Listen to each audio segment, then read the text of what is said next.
भक्तों ने अभी तक व्रत नहीं तोड़ा है, मैं कैसे तोड़ लूं? भूख कहाँ से होगी?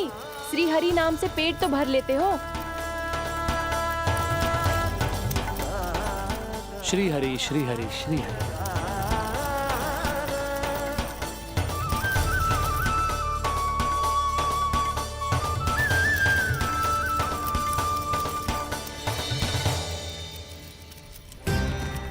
हरि हरि प्रभु हरि, हरि हरि प्रभु हरि, हरि हरि प्रभु हरि, हरि हरि प्रभु हरि। कल से अन्न का एक दाना ना गो है पेट में। अब क्या व्रत तुड़वाने भी आपके प्रभु ही आएंगे? अब क्या व्रत तुड़वाने भी आपके प्रभु ही आएंगे? मैया,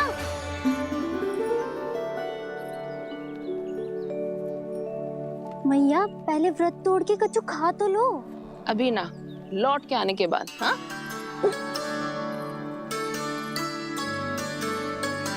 बलराम, ठहरो पुत्र, पहले कुछ खा लो। व्रत तोड़ना आवश्यक होता है। मैया ने एकादशी का महत्व बताया। लगता है मुझे सबको द्वादशी पर व्रत तोड़ने समाप्त करने का महत्व बताना होगा। हरि हरि हरि हरि हरि, मेरे हरि।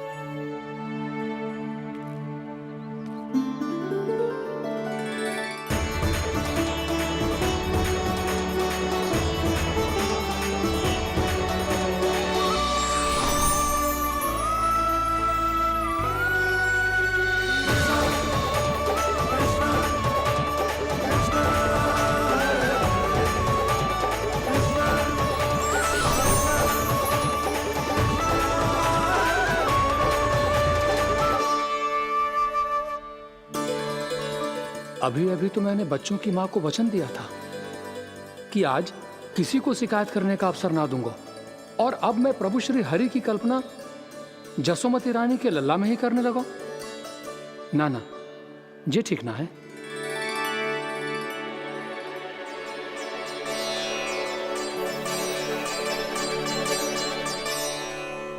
ठीक ही तो है, बिल्कुल सही पहचाना है आपने। बड़े तो बड़े, अब तो बालक भी हमारा उपहास उड़ाने लगे। मैं आपका उपहास नहीं उड़ाने आया, मैं तो आपके एकादशी के व्रत को पूरा कराने आया हूँ।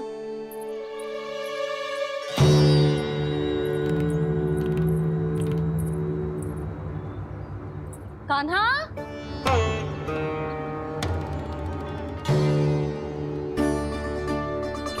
तो ये रे आपकी छड़ी और ये रे मेरी पीठ। सेक बिना ताकत तोड़। आज तो इसकी पीठ सेक के रहूंगी मैं। मैया घर पे भूखी मुझे ढूंढ रही होगी। लो, आज द्वादशी के दिन पहले प्रहर में भोजन करके अपना एकादशी का व्रत पूरा करो आप। धन्यवाद राजकुमार, पर अभी हमें भूख नहीं है। बहुत सारा काम पड़ा है, और अभी थोड़ी ही देर में शंकरी बहन भी अपनी मटकी लेने आती होंगी।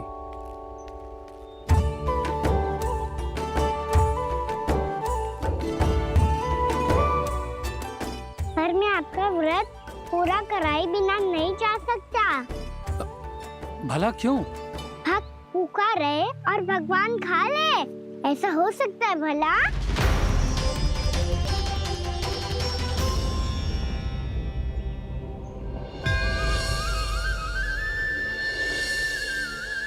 ये कैसा भ्रम हो रहा है मुझे लगता है अपना काम करना चाहिए। द्वादशी के पहले प्रहर में व्रत पूरा करना बहुत आवश्यक होता है, ना तो एकादशी का व्रत भी पूरा ना मानो जातो। इतनी सारी ज्ञान की बातें तुम्हें कैसे पता है लल्ला?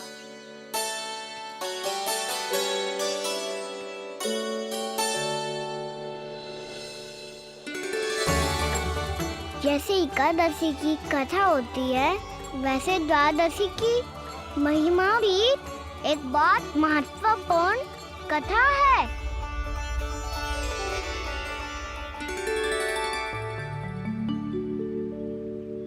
कैसी कथा? बिल्कुल सही समय पे आई हो आप, क्योंकि आपको ये कथा आपको अवश्य सुननी चाहिए।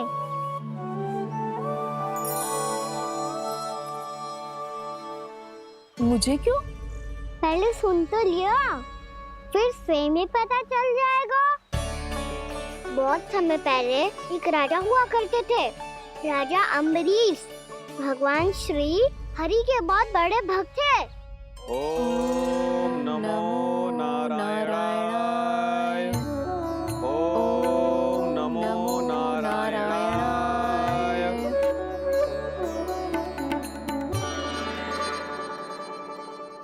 नेक पुण्य के काम करते थे वो। अपनी पत्नी के साथ हरि का नाम जपते रहते थे। उन्होंने 12 माह एकादशी का व्रत करो, निर्जल पास किया, और जब उनकी 12वीं एकादशी का व्रत द्वादशी के दिन तोड़ने का समय हुआ, तभी महर्षि दुर्वासा अपनी 100 शिष्यों के साथ उनके महल में पधारे।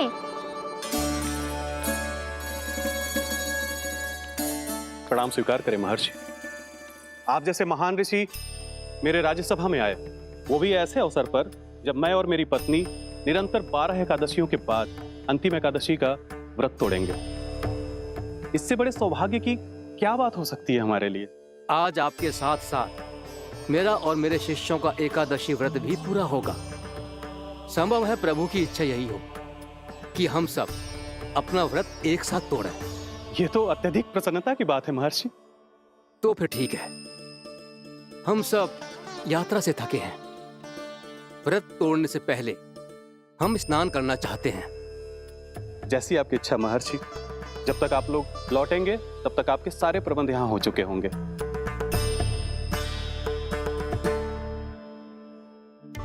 महर्षि दुर्वासा स्नान करने गए थे, पर उन्हें लौटने में विलंब हो रहा था, और इधर द्वादशी पर व्रत पूरा करने का मुहूर्त बीता जा रहा था। महाराज अम्बरीश बड़ी विरगता के साथ महर्षि दुर्वासा के लौटने की प्रतीक्षा कर रहे थे। महाराज, व्रत तोड़ने का मुहूर्त बीता जा रहा है। बस कुछ ही समय बचा है। महर्षि और उनके शिष्यों को लौटने में न जाने कितना समय लग जाएगा। मेरा सुझाव है कि आप मुहूर्त समाप्त होने से पहले व्रत अवश्य तोड़ लें। गुरुदेव, हमने महर्षि दुर्वासा को वचन दिया है कि जब तक वो लौटेंगे नहीं तब तक हम व्रत नहीं तोड़ेंगे। इसीलिए मैं उनका लौटने के बाद ही भोजन ग्रहण करूंगा। पर महाराज, मुहूर्त यदि बीत गया और समय रहते हो नहीं आए तो महाराज आपका व्रत पूरा नहीं होगा। महाराज, आपको उसका फल नहीं मिलेगा। महाराज, 12 एकादशियों का व्रत व्यर्थ चला जाएगा। किंतु गुरुदेव, यदि मैंने भोजन कर लिया तो ये तो अतिथियों का अपमान होगा। आप उचित कह रहे हैं महाराज। भोजन के लिए उनकी प्रतीक्षा अवश्य कीजिए महाराज। पर मुहूर्त रहते हुए एक तुलसी का पत्ता और जल ग्रहण कर लीजिए। इससे आपका व्रत भी पूरा हो जाएगा और अतिथि का मान भी रह जाएगा। आपका सुझाव अच्छा है गुरुदेव।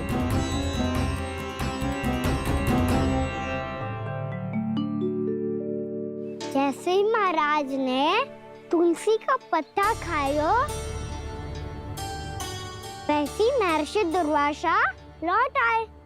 महाराज,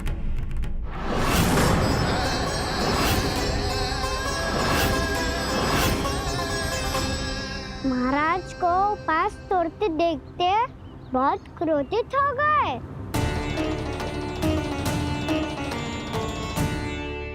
बहुत बड़े भक्त हैं आप, परंतु आप ये नहीं जानते अपने अतिथियों के साथ कैसा व्यवहार करना चाहिए। आपने हमें साथ भोजन करने का वचन दिया था, पर अपना व्रत क्यों तोड़ा आपने? महर्षि, मैंने भोजन नहीं ग्रहण किया। कहीं मुहूर्त न निकल जाए इस कारण मैंने एक तुलसी का पत्ता ग्रहण कर लिया। 56 भोग खाया हो या एक पत्ता, अपना व्रत तोड़कर अतिथियों का अपमान किया है, मेरा अपमान किया है। अब आपको दंड भोगना होगा ताकि आप सीख पाएं कि अतिथियों के साथ कैसा व्यवहार होना चाहिए। महर्षि महर्षि, आप जो भी दंड मुझे देंगे मुझे स्वीकार है, किंतु आप क्रोधित मत होइए। क्रोध का कारण आपने दिया है महाराज। एक महर्षि का अपमान करके राक्षसी प्रवृत्ति का परिचय दिया है आपने, इसीलिए अब एक राक्षसी आपको दंड देगी।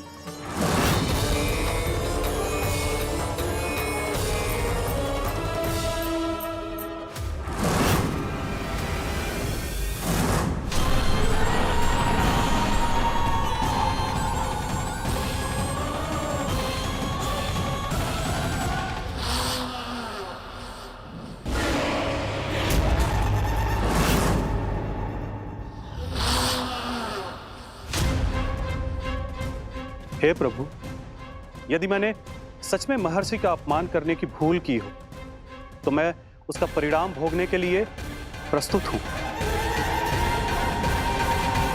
ओम नमो नारायणाय, ओम नमो नारायणाय नमः। महर्षि दुर्वासा को यह आभास ही नहीं था कि महाराज अम्बरीश ने उनका अपमान नहीं किया था, फिर भी उसे अपमान मान के वो श्री नारायण के भक्त पे संदेह कर रहे थे। मैंने भी तो भोला राम की भक्ति पे संदेह किया था। हे नारायण, ये क्या पाप हो गया मुझसे। संदेह किसी अपमान से कम ना हो तो, और भगवान सब सह सकते हैं, पर उनके प्रिय भक्तों का अपमान सहन ना कर सकते, इसीलिए उन्होंने हस्तक्षेप करने का निर्णय लिया।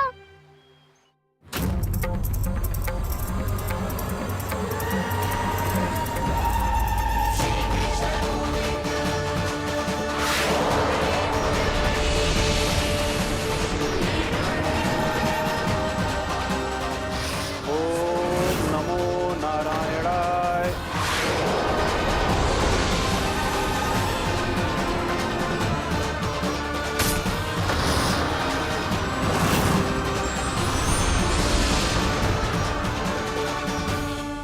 और फिर भगवान का वो सुदर्शन चक्र महर्षि दुर्वासा के पीछे पड़ गया।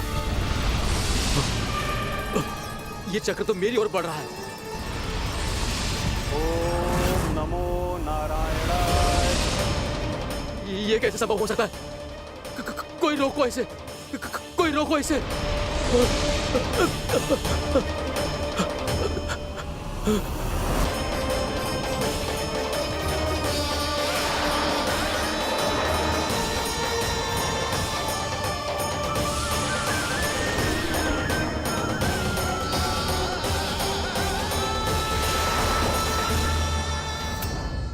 चक्र से अपने प्राण कैसे तैसे बचाते बचाते महर्षि दुर्वासा ब्रह्मलोक जा पहुँचे। ब्रह्मदेव, रक्षा कीजिए। ब्रह्मदेव, सहायता कीजिए। मुझे बचाइए ब्रह्मदेव, रक्षा कीजिए। ये सुदर्शन चक्र मेरे प्राणों के पीछे पड़ गया है। मुझे बचाइए ब्रह्मदेव, मुझे बचाइए। महर्षि, मैं चाहकर भी आपकी सहायता नहीं कर सकता। ऐसी स्थिति में यदि कोई कुछ कर सकते हैं तो वो हैं सुदर्शन चक्र के स्वामी विष्णु, क्योंकि सृष्टि में केवल वही है जो इसे नियंत्रित कर सकते हैं। वो ही इसे वापस लौटने का आदेश देकर आपके प्राणों पर छाए हुए संकट को दूर कर सकते हैं। किंतु हां, मैं सुदर्शन चक्र से इतना अवश्य कहूंगा कि जब तक आप विष्णु लोक में पहुंच नहीं जाते, वो आपको किसी भी प्रकार की हानि ना पहुंचाए। आपका बहुत बहुत धन्यवाद। आपकी सदा ही जय हो।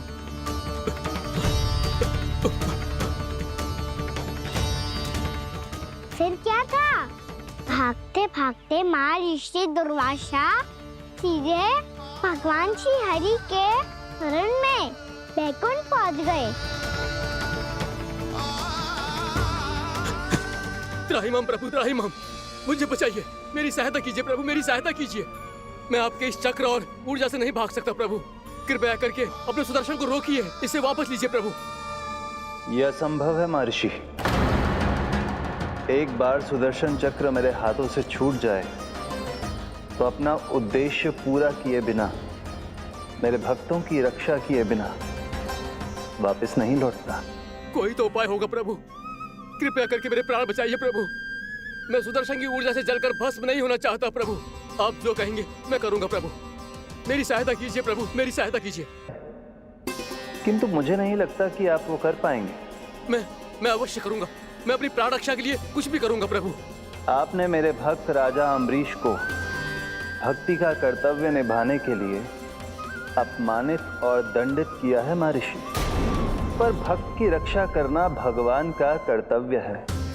इसलिए यदि आप भक्त राजा अम्बरीश के पास जाकर क्षमा याचना करें और यदि वो आपको क्षमा कर दे तो ही ये चक्र आपके प्राण लिए बिना लौट सकता है। अन्यथा आप तो जानते हैं महर्षि, मेरे भक्त का अपमान मेरा अपमान। भक्त का अपमान भगवान के अपमान से कम ना हो तो है। महर्षि दुर्वासा को भी ये बात समझ आई और फिर उन्होंने महाराज अम्बरीश से क्षमा याचना की। महाराज महाराज महाराज महाराज महाराज, मुझे क्षमा करें महाराज। मुझसे बहुत बड़ी भूल हो गई महाराज, मुझसे बहुत बड़ी भूल हो गई महाराज। महर्षि, आप हमारे चरण छुए ये उचित नहीं। महाराज महाराज अम्बरीश, आप नारायण के सच्चे भक्त हैं। मैंने आपको अपमानित किया, दंडित करने का प्रयास किया महाराज। इस अपराध के लिए मुझे क्षमा कीजिए महाराज, और इस सुदर्शन चक्र से मेरे प्राण बचाइए महाराज।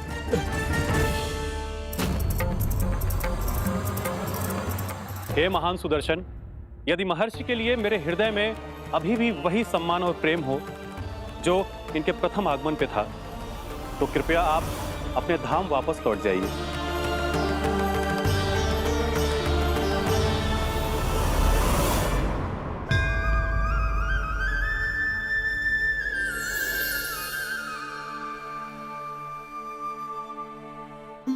आपका बहुत बहुत धन्यवाद महाराज अम्बरीश। मैं आपको आशीर्वाद देता हूं कि आप देवराज इंद्र के समान शक्तिशाली हों। आपकी कीर्ति का पताका 10 दिशाओं में फहराए। मेरी बस एक ही इच्छा है महर्षि, कि मैं आपके साथ अपना उपवास तोड़ सकूं। अवश्य महाराज, हम सब भोजन आपके साथ करेंगे और अपने आप को नारायण की सेवा में अर्पित करके व्रत को पूरा करेंगे, क्योंकि आज जो यहाँ हुआ है उससे सिद्ध हो चुका है कि एकादशी व्रत का फल द्वादशी की सुबह भोजन करने से ही प्राप्त होता है। इस कथा से हमें पता चलता है कि सभी को द्वादशी के सुबह भर पेट भोजन करके एकादशी का व्रत पूरा करना चाहिए। और दूसरी बात, भगवान की सच्ची भक्ति अपमान कभी ना करना चाहिए। उनके साथ सदैव प्रेम से व्यवहार करना चाहिए। यही भगवान को सबसे अधिक प्रिय है। भैया भोलाराम, मैंने भी श्री हरि पे तुम्हारे विश्वास का उपहास उड़ाया था, मुझे क्षमा कर दो। ना ना, आप क्षमा मांगकर मुझे लज्जित मत करो। आप तो मेरी बहन जैसी हैं। जब महर्षि दुर्वासा जैसे महान ऋषि को भी प्रभु के भक्त से क्षमा मांगनी पड़ी, तो मैं तो बहुत ही तुच्छ हूँ। मुझे आपकी किसी भी बात का बुरा ना लगा। पर पता है प्रभु को कौन सी बात कब बुरा रखता है? कौन सी बात? जब उनका भक्त भूखा रहे, समय पे अपना व्रत पूरा ना करे। और जैसा कि आप सभी ने अभी कथा से सीखो है, एकादशी के व्रत को द्वादशी की सुबह अवश्य पूरा करना चाहिए। अब आप जाओ, अपना व्रत पूरा करो।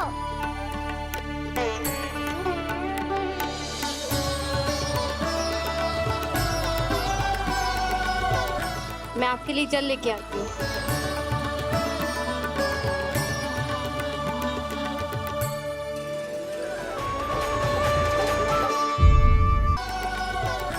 मैं आपके लिए जल लेके आती हूँ।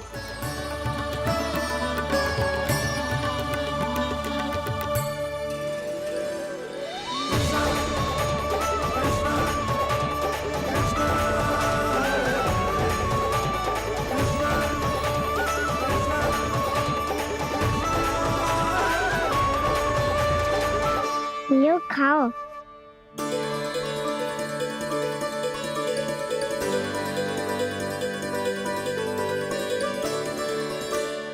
कान्हा,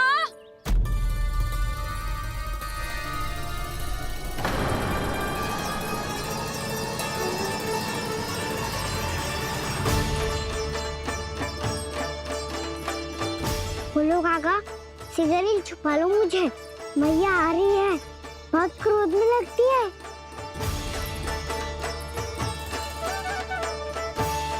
आज तो बहुत दंड मिलेगा। अभी क्षण भर पहले तो ये साक्षात भगवान के रूप में बात कर रहे थे और अब अचानक ही ऐसे बालक बन गए जो मैया से दंड मिलने के भय से व्याकुल हैं। बोला काका, किस सोच में पड़ गए? सिगरेट छुपा लो मुझे।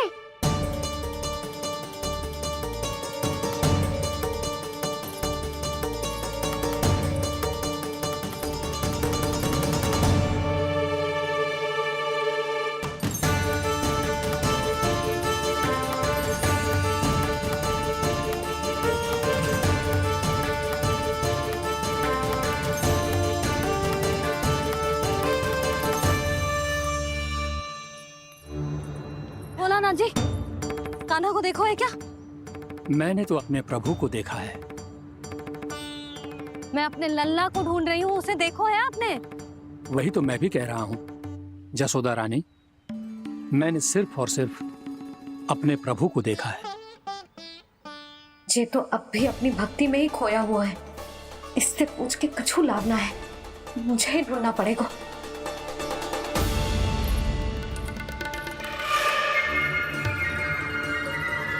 बच गए। शंकरी मौसी, कान्हा को देखो है क्या कहीं?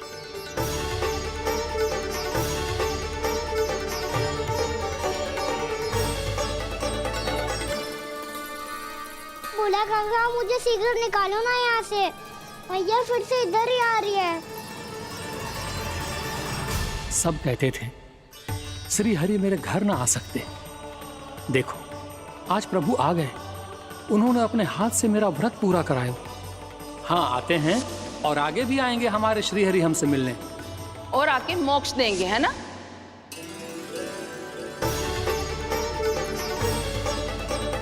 सिगरेट निकालो ना बोला काका, भैया आ रही है। मैं ना निकालूं? मेरा अर्थ है मैं निकालूंगा, अवश्य निकालूंगा, पर तब तक नहीं निकालूंगा जब तक आप मेरी सारी बातें मान नहीं लेते हैं। कौन सी बात? प्रभु मुझे मोक्ष प्रदान कर दीजिए प्रभु। तथास्तु। ना ना ना ना प्रभु, मेरे साथ साथ मेरे परिवार को भी मोक्ष दे दीजिए। तथास्तु। अब तो निकाल दो, मैया देख लेंगी। ना प्रभु, मेरे परिवार के साथ मुझसे जुड़ी हुई हर वस्तु, जीव जंतु, प्राणी, गाय बैल भैंस, सभी को मोक्ष प्रदान कर दीजिए प्रभु। तथास्तु। प्रभु आप सच में अद्भुत हैं। मैंने जो मांगा आपने बिना सोचे समझे सब प्रदान किया। मैं ही अपनी मांगे बढ़ाता रहा। प्रभु प्रभु मुझे क्षमा कर दीजिए, प्रभु मुझे क्षमा कर दीजिए।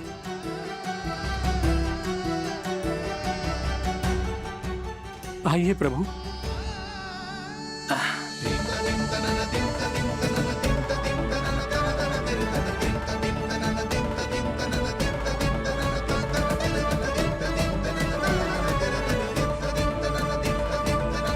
प्रभु आप तो प्रभु हो, हरि हो, भगवान हो। आप चाहते तो इस मटके से स्वयं निकलकर बाहर आ सकते थे, फिर मेरी आपने हर इच्छा क्यों पूरी की? क्योंकि मेरे भक्त की इच्छा पूरी करने में मुझे भी प्रसन्नता मिलती है। ना तो मैं अपने भक्तों का अपमान सह सकता हूँ और ना ही उनकी इच्छा अधूरी रहने दे सकता हूँ।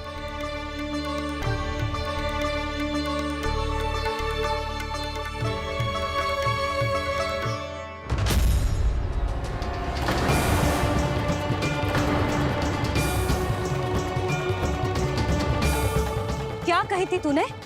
हाँ, कि तू फिर से छल ना करेगो। फिर मुझे बिना बताए घर से बाहर कैसे निकलो? क्षमा करना मैया, पर जो आपने सिखाया था मैंने तो उसी का ही पालन करो है। फिर से चतुराई कर रहे हो है ना? हाँ, आप ही ने तो कही थी ना, यदि कछु करने से किसी को हानि ना पहुंचती हो या फिर किसी अच्छे कार्य में सहायता हो रही हो तो आज्ञा लेने की आवश्यकता ना होती। यदि तेरे कछु करने से किसी और की कोई हानि ना हो रही हो या किसी के अच्छे कार्य में सहायता हो रही हो तो मुझसे आज्ञा लेने की आवश्यकता ना है। तो किस अच्छे कार्य के लिए आया है यहाँ? एकादशी की सुबह एकादशी का व्रत खोल के भोजन करा जाता है। ये बात ना तो भोला काका को पता थी, ना शंकरी मासी को और ना ही किसी और को। और तुझे पता थी? हाँ, मेरी मैया ने बहुत अच्छे से सिखाया है मुझे। जैसे कल तूने एकादशी कथा सुनाई थी ना, आज वैसे ही तेरे लल्ला ने सबको द्वादशी कथा सुनाई है। सच्ची यशोदा रानी जी, इसने तो हमारी आंखें ही खोल दी। और भाभी, सच तो ये है कि मुझे भी ना पता था कि ये इतना बड़ा ज्ञानी है और इतना अधिक समझदार।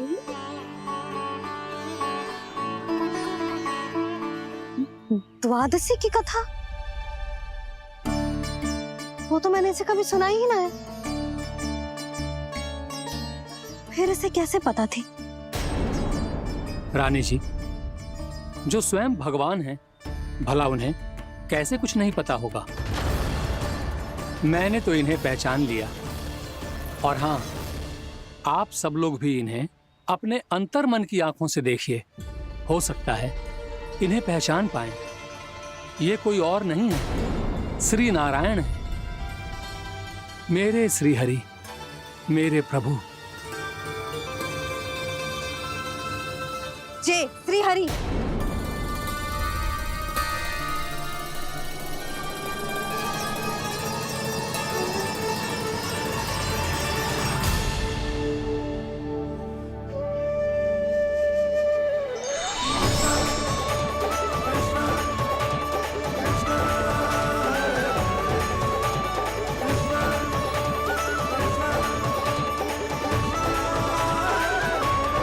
ये क्या कर दिया भोला? जिस रास्ते को मैंने इतनी कठिनाई से बचा के रखा था, सबके सामने उसे उजागर कर दिया तुमने।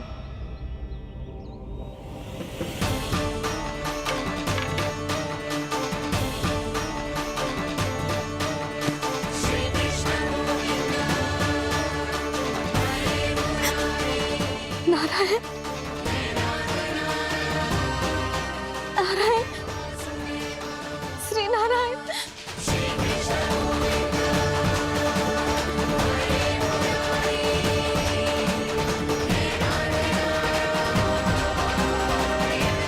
श्री नारायण।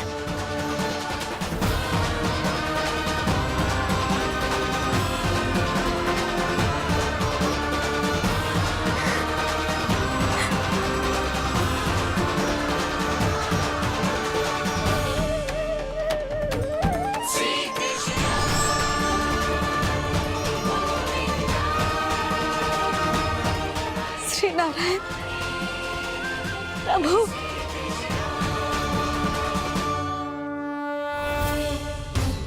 जिस रास्ते को इतने यत्न से संभाल के रखा था, आज वो सबके सामने खुल गया। और तो और मेरा भेद मैया को भी पता चल गया। बाबा सब कहते रहे, पर मैंने एक न मानी। सबने कही थी कि आप भगवान हैं, पर मैं मूर्ख आपको पहचान ही ना पाई। कितनी अभागी हूं मैं।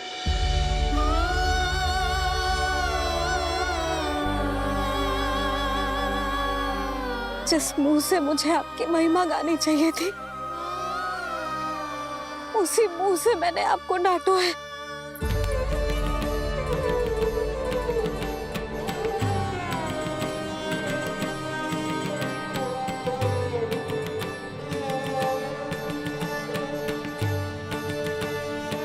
जिन हाथों से मुझे आपके चरण छूने चाहिए थे, उन हाथों से मैंने आपके कान पकड़े।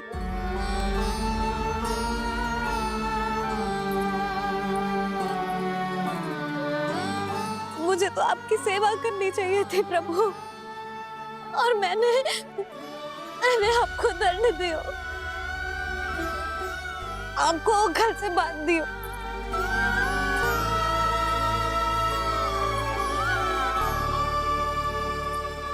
बावली हो गई थी प्रभु।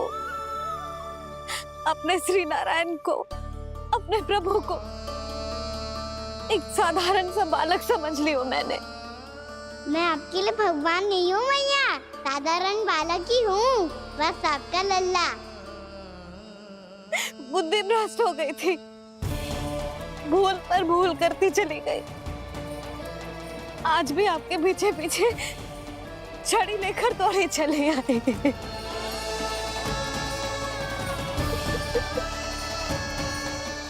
अपने आप को दोष मत दो मैया, आपके ममता के लिए तो जन्म लिया है मैंने। हमारा से मन बदलने मत दो, मेरे लिए वही पुरानी भैया बनी रहो आप, और मुझे रहने दो आपका वही नटखट लल्ला। मुझे क्षमा कर दो प्रभु, मुझे क्षमा कर दो। बाबा ये कैसा अंत हो गया आज? मैया तो मुझे भगवान मानने लगी, पर मैं इसे स्वीकार नहीं कर सकता। अभी नहीं बाबा, इतनी शीघ्र नहीं। आप ऐसे खड़े क्यों बाबा?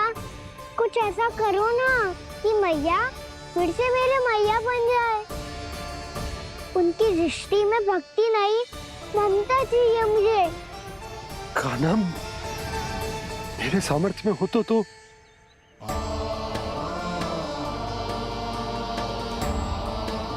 दाऊ, आप तो बड़े भाई हो, अपने छोटे भाई की सहायता करो ना, जिससे मैया सब कुछ भूल जाए। मैं क्या कर सकता हूँ कान्हा? कोई तो सहायता करो मेरी।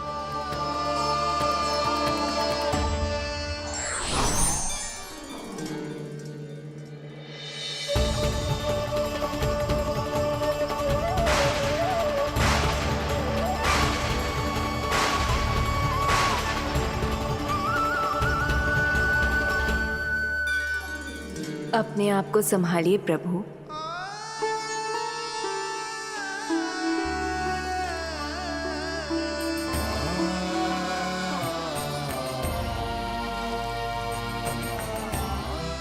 देखो ये क्या हो गया, भैया को सब पता चल गया। अभी तो मुझे मैया की ममता का शौक पूरी तरह मिला ही नहीं था। योग माया,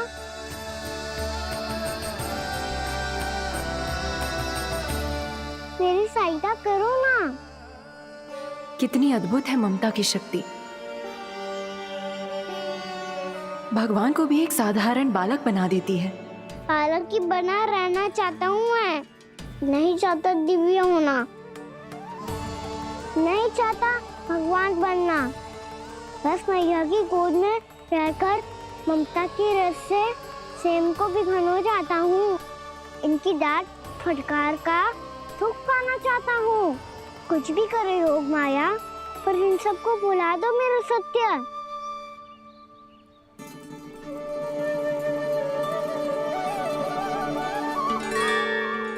पर इन्हें तो मोक्ष का वरदान मिल गया है प्रभु, इसलिए इनके लिए समय की गति को लौटा पाना संभव नहीं होगा। प्रभु, अब मुझे ये सब भूलने की कोई आवश्यकता नहीं है। मुझसे जो त्रुटि हुई है अब वो दोबारा कभी नहीं होगी, और आज के बाद आपका ये सत्य मैं किसी को नहीं बताऊंगा प्रभु, क्योंकि मुझे पता चल गया है कि आपका यशोमती मैया के लल्ला बने रहना कितना आवश्यक है।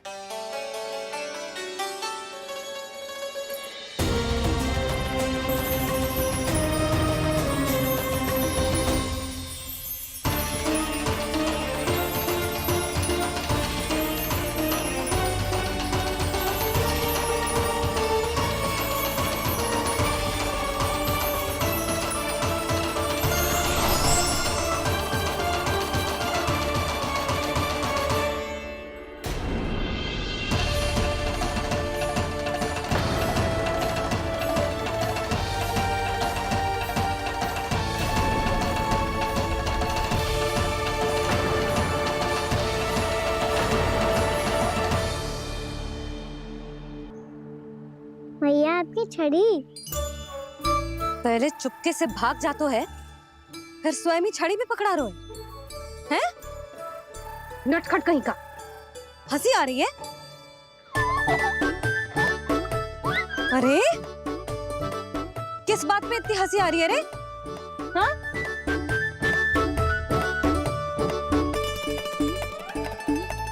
आपकी लीला अद्भुत है प्रभु, और अद्भुत है आपका मैया के प्रति प्रेम।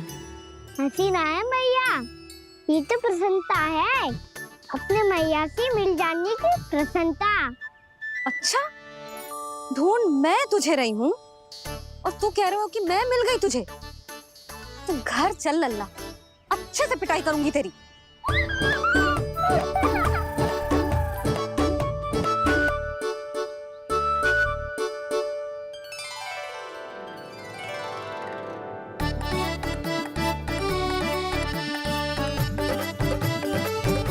पिटाई से गाल लाल होंगे ना तेरे, तब हंसी बंद होगी तेरी। चल।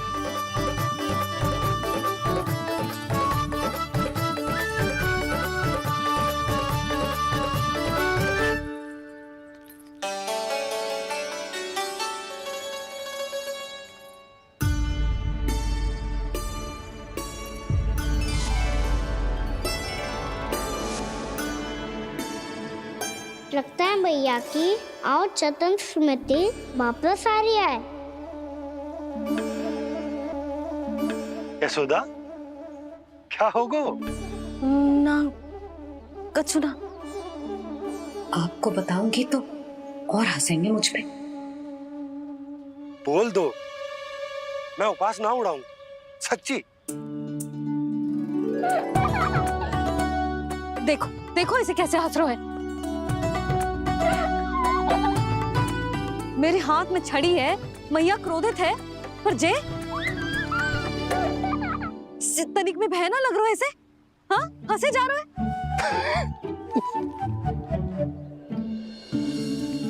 दोनों बाबा लल्ला एक जैसे हो। चल तू, चल चल। दाऊ, आप तो बड़े भाई हो, अपने छोटे भाई की सहायता करो ना, जिससे मैया सब कुछ भूल जाए। सुबल, तू कच्चू खा क्यों ना रो है?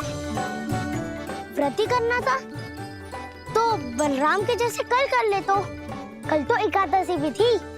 कान्हा के बिना कछु करने का मेरा मन ही ना कर। तो बात तो सच्ची है, उसके बिना गोचारण भी ऐसा लगता है जैसे कितना भारी कार्य है, व्यवस्था में करना पड़ता है। सही कह रहे हो तुम दोनों। मैं तो गोपालक भी इसलिए बना था ताकि कान्हा के संग खेलने को मिल जाए। बलराम तो हमारा सगा काम और मुख्य अधिक है।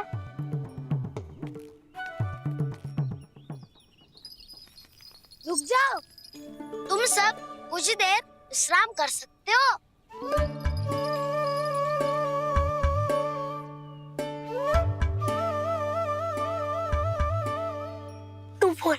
नाना मैं ना बोलूंगा, तुम दोनों ही बोलो। और तुम सबका सखा पहले हूँ और टोली का मुखिया बाद में, इसलिए घबराने क्या हो सकता नहीं है। जो भी बात है बिना हिचक बता सकते हो मुझे। तो फिर कुछ ऐसा करो ना कि कान्हा फिर से हमारे साथ गौचारण करने के लिए आने लगे।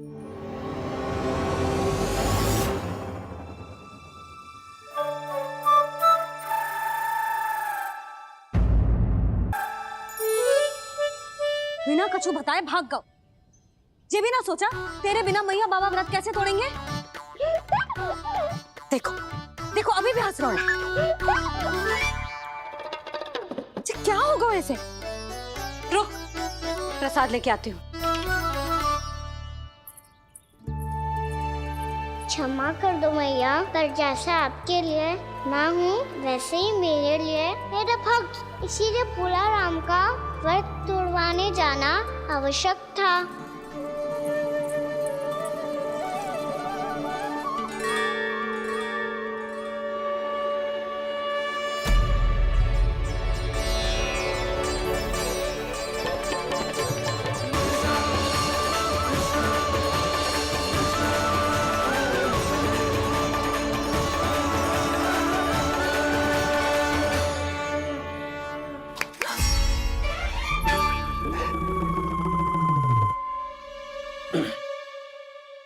सुधा, फिर से खो गई तुम।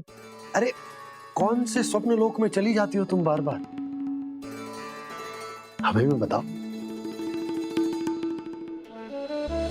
माया का प्रभाव ममता पर अधिक समय तक नहीं रह पाता प्रभु।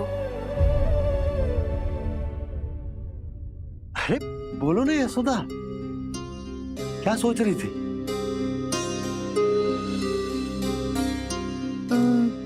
मैंने ना श्री नारायण को देखो है।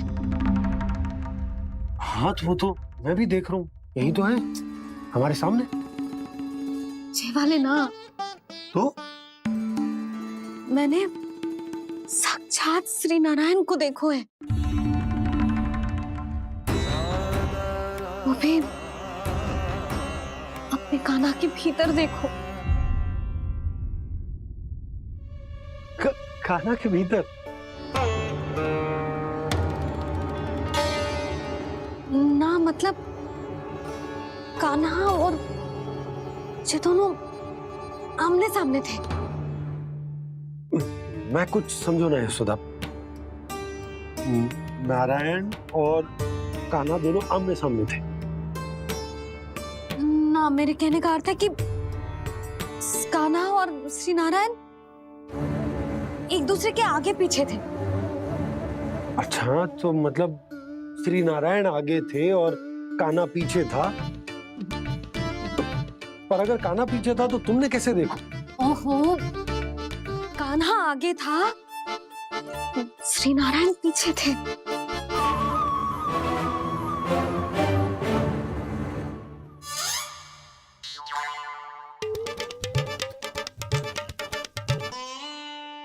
यशोदा, एक बार फिर से सोचकर बताओ कि नारायण आगे थे या कान्हा आगे था?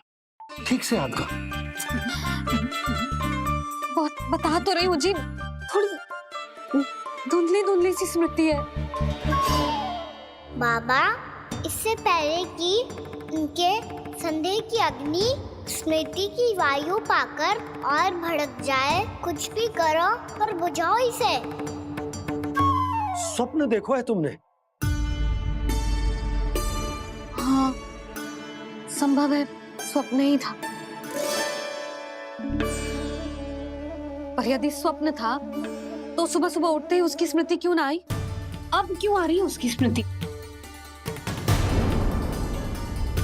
और वो भी तब से जब से मैं भोला राम के यहाँ से कान्हा को लेके आई हूँ। और जब मैं गई थी तो छड़ी मेरे हाथ में थी, पर फिर कान्हा ने मुझे छड़ी दी और मैं बैठी हुई थी। इस बीच कछु तो हुआ है। भैया की अचेतन स्मृति वापस आ रही है। अब मुझे ही कुछ करना होगा। मुझे लगता है जी जब मैं वहाँ गई ना भैया व्रत पूरा करने का सुबह मुहूर्त निकल जाएगा और अब तो भूख भी बहुत तीव्र लग रही है। हे नारायण, मैं तो भूल ही गई कि लल्ला भी तो कल से भूखा है।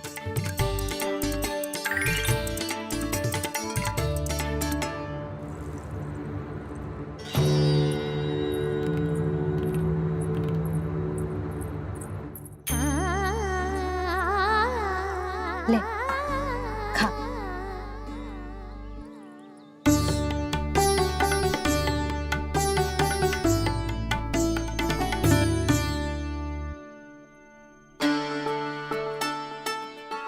संतान की चिंता में सब कुछ भुला दे, ऐसी ही होती है ममता। और कान्हा को अच्छे से पता है कि इसको लाभ कैसे उठाना है। हाँ बाबा, लाभ ना, मैं तो मैया की ममता का आनंद उठाना चाहता हूँ, जितना संभव है उससे भी अधिक।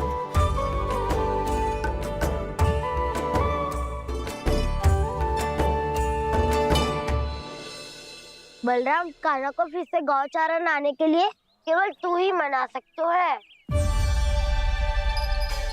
तुम्हें ही वो क्षमता है, हमारी टोली के मुख्य गोपालक जो हो तुम। हाँ, और कान्हा के दाव भी तो हो तुम। हाँ, वो तुमको मना ना कर पाएगा। छोटा होने के नाते तुम्हारे आदेश का पालन तो करना ही चाहिए कान्हा को। चिंता मत करो सखा, मैं कछु कहूँ और कान्हा ना माने, ये तो संभव ही ना है।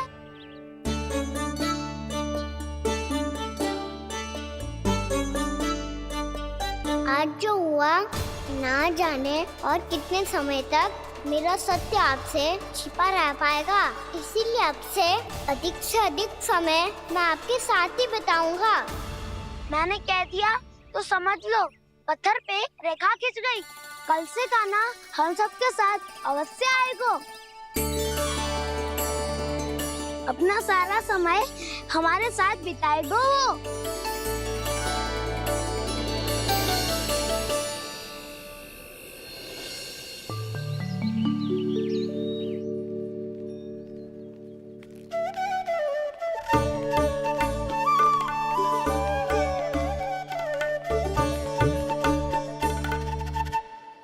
अभी तक तैयार नहीं हुए? तैयार? गौचारण के लिए चलना है ना, तुम्हें लेने आया हूँ। नाना तो मैं ना चल सकता, मुझे आज्ञा ना है। वो तो माखन चोरी के लिए भी नहीं थी। उस दिन जो वक्कासुर के सामने चले गए थे तुम, तभी तो नहीं थी आज्ञा। इसलिए आज्ञा का बहाना मत ही बनाओ ना। बहाना नहीं दाऊ, मैं तो सच्ची कह रहा हूँ। मैया को फिर से दुखी ना कर सकते हो और हम सबको दुखी कर सकते हो तुम। आज मैं तुम्हारी एक ना सुनूंगा कान्हा। घर पे रहते हुए कितने सप्ताह हो गए तुम्हें? तुम गोपालक हो कान्हा, गोपालन करना तुम्हारा दायित्व है। आज तुम्हें हमारे साथ चलना ही पड़ेगा। ना दाऊ, मैं ना चल पाऊंगा। बलराम, तुम तो कह रहे थे कि कान्हा तुम्हारी हर बात मानता है, पर इसने तो बड़े भाई का अनादर कर दिया। रुक जाओ कान्हा, सत्य बताओ, तुम छोटी माँ के कारण वन नहीं चल रहे हो या अब तुम्हें हमारे साथ रहना ही अच्छा नहीं लगता?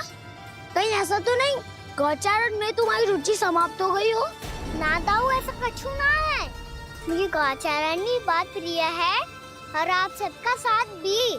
तो फिर वन चलने में क्या समस्या है तुम्हें? अपने दाऊ की बात मान लो और चलो चुपचाप। मैंने सबको वचन दिया है कि तुम हम सबके साथ चलोगे। पर दाऊ, मैंने भैया को भी वचन दिया है कि मैं नहीं जाऊंगा। इसका अर्थ है कि मेरे वचन का कोई मूल्य नहीं है। मैं तुमसे बड़ा हूँ कान्हा, तुम्हें मेरी आज्ञा माननी चाहिए। मुझे भी तो वचन दिया था तुमने। दाऊ, आप समझ क्यों आ रहे? मैंने कहा ना, मैं नहीं जा सकता। रुक जाओ कान्हा।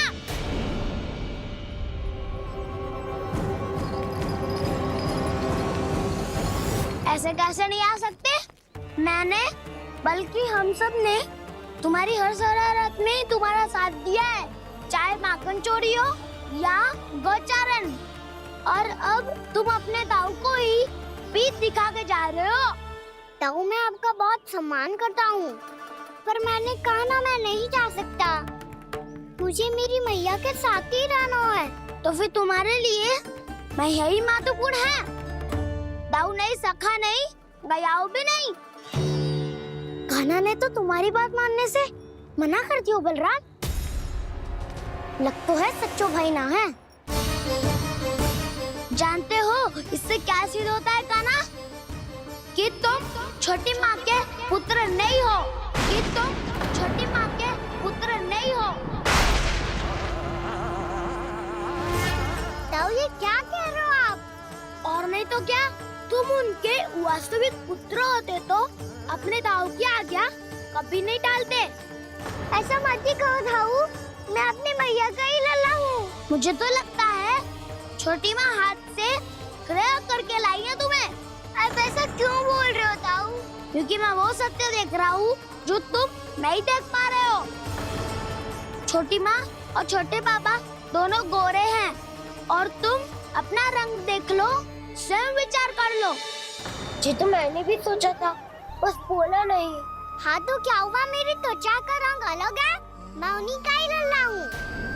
बस धूप में तुम सबके साथ इतना खेला हूँ कि मेरी त्वचा का रंग बदल को है। बड़बोली बात मत ही कर कान्हा। स्वयं को बचाने के लिए हम पर दोष लगा रहे है। सत्य तो ये है कि तेरी त्वचा सदैव से ऐसी थी कान्हा। लग तो है ये कि बलराम सही कह रहा है। इसका अर्थ है कि सस्ते में नन काका यशोदा काकी इसके हाथ से क्रैक करके आए हैं। बालक हाथ में थोड़ी ना मिलता है। हमारे घर में जो बछड़ा है उसको तो मेरे बाबा हाथ से ही लाए थे। पर मुझे हाथ से कोई ना लायो है। मैं अपनी मैया का ही लल्ला हूँ। यशोमती मैया का नंदाला ही हूँ मैं। तुम्हें वन चलना है तो चलो या फिर मत चलो, पर छोटी माँ और छोटे बाबा का लल्ला बनने का स्वांग करने की कोई आवश्यकता नहीं है।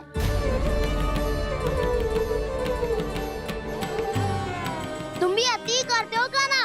कब एक बालक की तरह व्यवहार करते हो और कब भगवान की तरह, कुछ समझ में नहीं आता। भगवान की तरह? मैंने भगवान क्या क्या? हाँ हाँ कह दिया तो कह दिया। खड़े खड़े मेरा मुंह क्या देख लो, चलो। या फिर तुम सबको भी अपने मैया के पल्लू में बंधकर घर पे ही रहना है।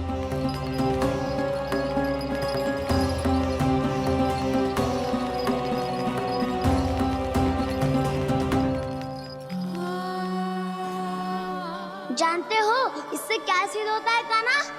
कि तुम छोटी माँ के पुत्र नहीं हो, कि तुम छोटी माँ के पुत्र नहीं हो।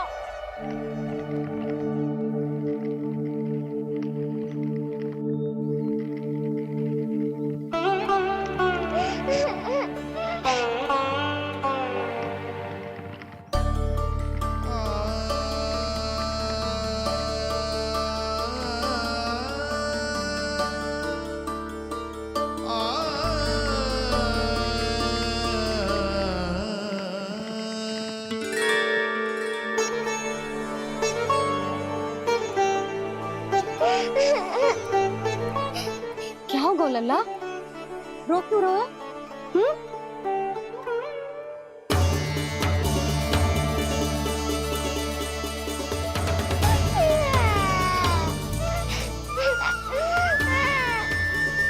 अरे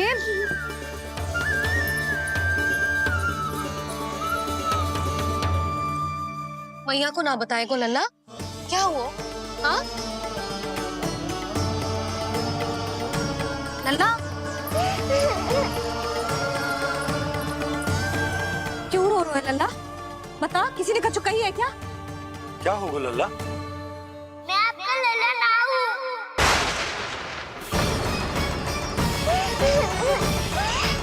ऐसा क्यों कह रहे हो तू? क्या होगा? आपका भी लल्ला ना हूँ मैं।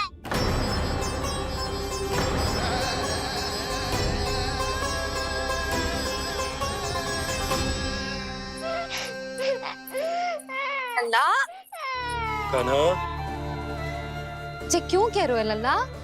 मुझे पता चल गया है, मैं आप दोनों का लल्ला ना हूँ।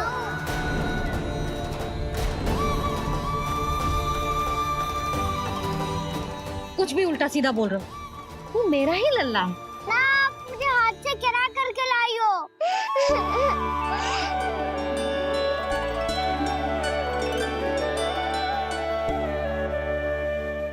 लल्ला, तुझे किसने कही कि हाट में बालक मिलते हैं?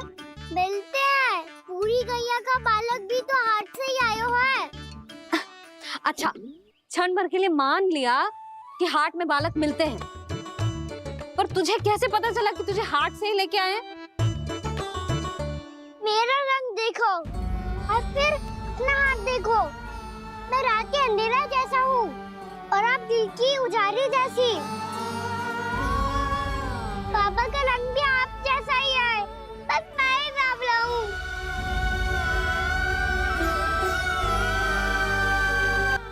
उससे क्या अंतर पड़ता है लल्ला? पर तो मैं तभी तो दाऊ अन्य सभी सुखाओ ने ऐसा कहा। इस बात पर ध्यान मत ही दे। माँ की ममता और बाबा का स्नेह, इसका कोई रंग ना हो तो है लल्ला। तो फिर आप ही बताओ, भैया क्यों गोरी और मैं क्यों काला? हाट से आया क्रय होके, सुन हो गए कृष्ण धीर, मैया गोरी बाबा गोरे। लल्ला, मैं क्यों तू चल मेरे साथ, अभी सिद्ध हो जाएगा कि तू मेरा ही लल्ला है। चल।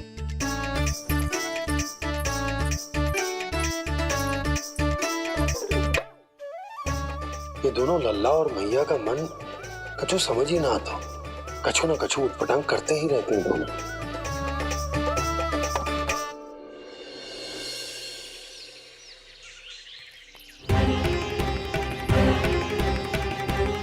भैया ऐसे ले जा रही है मुझे, कहाँ और क्यों?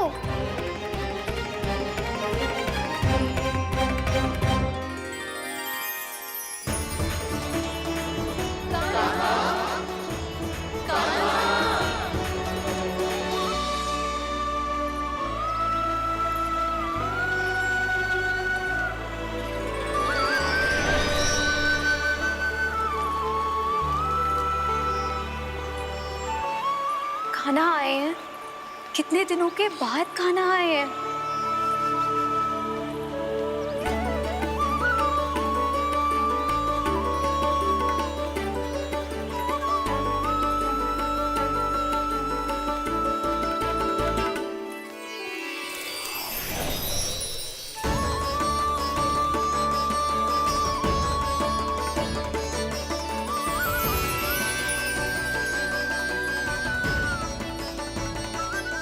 आंखें पथरा गई थी मार्ग देखते देखते। आज बहुत दिनों के बाद आपके दर्शन करके मेरे वन का और मेरे मन का कोना कोना जैसे खिल उठा हो।